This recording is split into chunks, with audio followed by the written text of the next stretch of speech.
Hello, everyone, and welcome to Buy Bags. I'll be your reviewer for today. I'm Lonnie from Horror Heaven77, and excuse me. The movie that I want to talk about today is a 1976 horror erotic thriller, and it was notoriously on the Video Nasties list. The movie stars Udo Kier, Linda Hayden, and Fiona Richmond, and is called The House on Straw Hill. It goes by two other names. The most common name is Expose, and then there's another name for it called Trauma. That brings up a really interesting question. How many horror movies are named Trauma? This one had the name Trauma.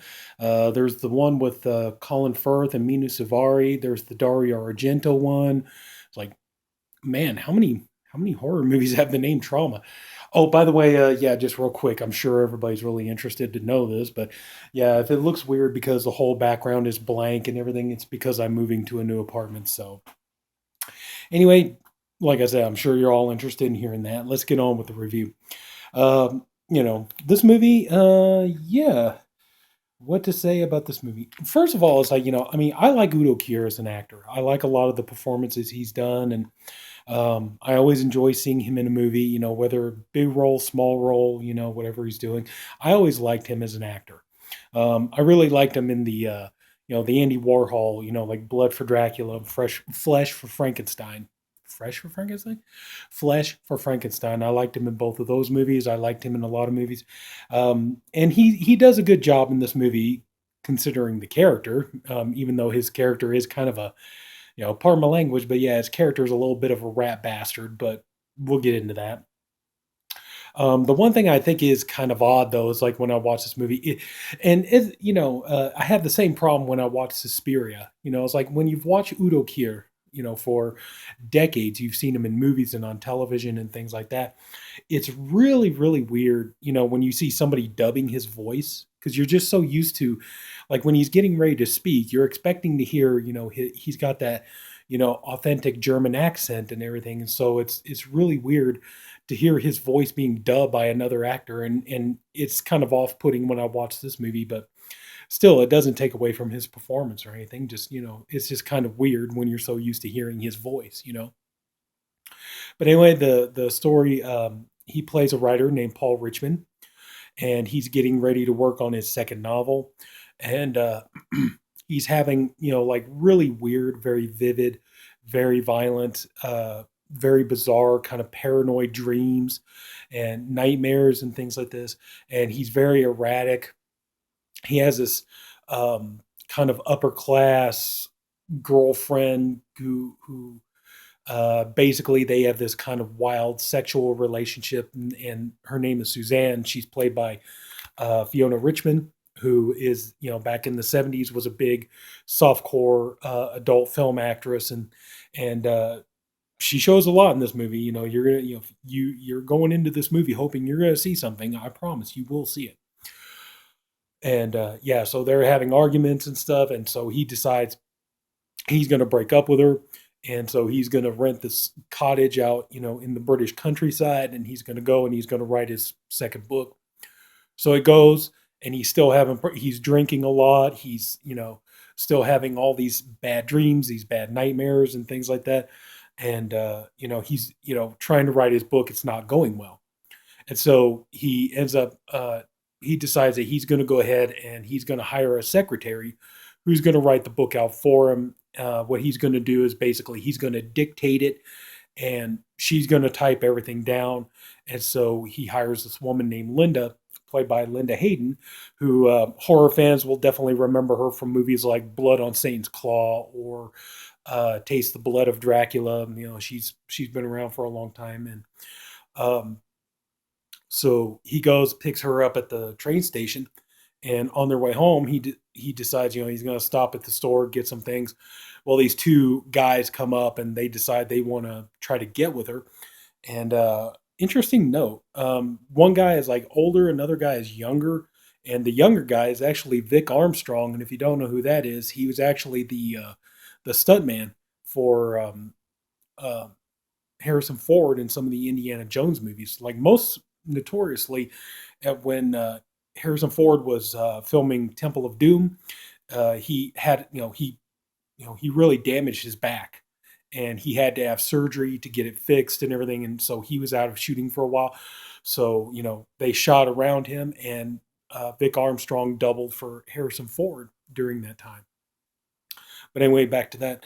So, Paul Udo Kier's character, he comes up, see these guys, trying to hit on Linda, and they try to attempt to attack him.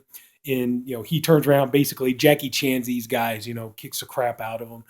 And so they get to the house, and it turns out Linda is very, very sexual. And one thing that I'm going to say in this movie, there are a number of scenes which I understand, from my understanding, is one of the reasons why the movie was put on the video nasties list.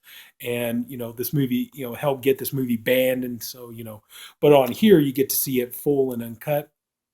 But there's a number of scenes where Linda Hayden's character masturbates quite a bit. So, and I mean, it's nice to see, but so yeah, there is a lot of nudity. There's a lot of sexual content going on in this movie. So so they start trying to work together, and Paul becomes even more erratic as he's he's dictating his book. Linda's typing it down, and it's very clear he wants to have sex with Linda, but she keeps rejecting his advances, and it's just making him more angry, more violent. And at one point, he calls Susan and asks her to come to the cottage, and so that they can have a weekend and all. And so she agrees. She comes. They do their thing. Linda, meanwhile, is just kind of you know, making lunch, setting the table, and so Suzanne comes in, and they start uh, getting into some girl on girl action, in which Paul sees this, and he violently strikes Suzanne, telling her, you're here for me, you're here, for my pleasure, and all this kind of stuff. One thing you're going to find out about this movie, I'm going to be truthfully honest with you, it's definitely not the most feminist, female friendly movie you've ever seen. Okay. And so, yeah. And so Paul goes out for a drive. Well, he thinks that Suzanne, or not Suzanne, but Linda stole his car to run away. And so he goes after her. He goes in what he calls the servant's car, which is kind of this beat down old car. And his car is a really fancy sports car. And so while he's going out trying to look for her, he realizes his brake lines have been cut. And so he's trying to, you know, he's trying to maintain control of the car, and it, crashes in the lake. And meanwhile, while this is all going on, Suzanne and Linda get into, girl on girl scene and all this. So, but yeah, I think I'm about ready to give away some more spoilers. So I think I'll just say that basically the whole climax culminates with a lot of, murder, a lot of death, some secrets being revealed. And that's pretty much it. So there's more to it, obviously, but I'm not going to tell you because. And one thing to note is kind of cool is if you can get this edition, there's actually, as a bonus, there's a DVD with the documentary about the video nasties on here. So that's cool to have. Even, but then again, too, I'm not really sure if you need that. If you've got if you got the Severin, video nasties definitive DVDs, if you've got those, and I don't know if you really need that or not, but still, it's a nice bonus. Okay, so what do I think of this film? All right, to be truthfully honest with you, they kind of really this really doesn't really sell the movie very well. First of all, there's nothing like that in the movie. Um, it's not this creepy, like Norman Bates, Marston House looking place that Udo Kier's character is in. It's just a beautiful little British British cottage that he's in. And but yeah, kind of hard to talk about this one, because let's see, the movie it's not particularly scary, it's not particularly gory. I will admit though, the movie is incredibly sleazy. This is a very sleazy, definitely a grindhouse kind of a film. um, there's even a scene where you know Linda, she goes into a field, and she's wearing a summer dress and everything. So she goes out into this field, she lays down in the grass, she undoes her dress, and she starts masturbating again. And while she's doing this, the two guys that were trying to pick her up, got in the fight with Udo Kier's character. They come and they see her, so they both, they start to rape her. One of them is raping her while the other one's got a shotgun pointed at her. And so she, grabs the gun and she's working in a very suggestive manner. They cut away or something.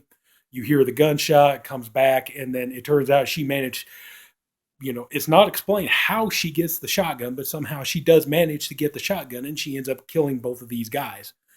And so, oh boy.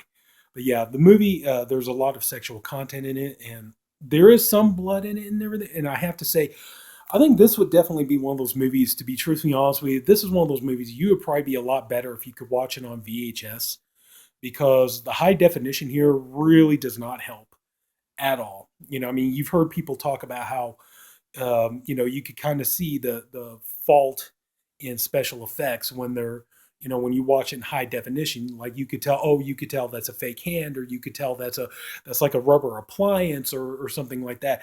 Literally, like I'm not even sure if watching on DVD will help or VHS would help, but oh man, the thing is like in this movie, whenever somebody's getting cut with a knife or something, like somebody gets their throat cut, you literally easily could see that it really is just a case of somebody taking a knife that's already got fake blood on it and just running across somebody's skin. You could see there's no cut, there's no slash or anything like that. It's not cutting in any kind of prosthetic or anything like that. It's literally like somebody you know just took a knife, put some fake blood on it and just boop, and there you go. That's literally all you're getting. So yeah, and it's not, like I said, it's not particularly gory. A lot of the times, when it gets to some of the more gruesome bits, it kind of tends to cut away from that. Um, let's see, but I mean, if you want to see a movie with a lot of Fiona Richmond and well, maybe not a lot in Fiona Richmond, but a good amount of Fiona Richmond and Linda Hayden nudity, this is definitely the movie you're gonna want to see. I think one of the biggest problems what I have with this movie too is just this is a movie. There really is nobody in this movie really to root for. Kind of like just about everybody in this movie is kind of really awful people. I guess if I had to pick one character to feel sorry for, it'd probably be Suzanne, Fiona Richmond's character, because she does get brutalized a lot. She gets abused by Paul. She gets abused by Linda, and everything. But at the same time, she kind of allows herself to be, she kind of keeps putting up with it.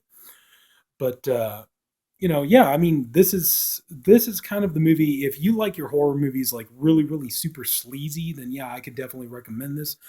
If you're looking for a horror movie that just has a lot of TNA and cheap thrills, this movie will definitely do it for you.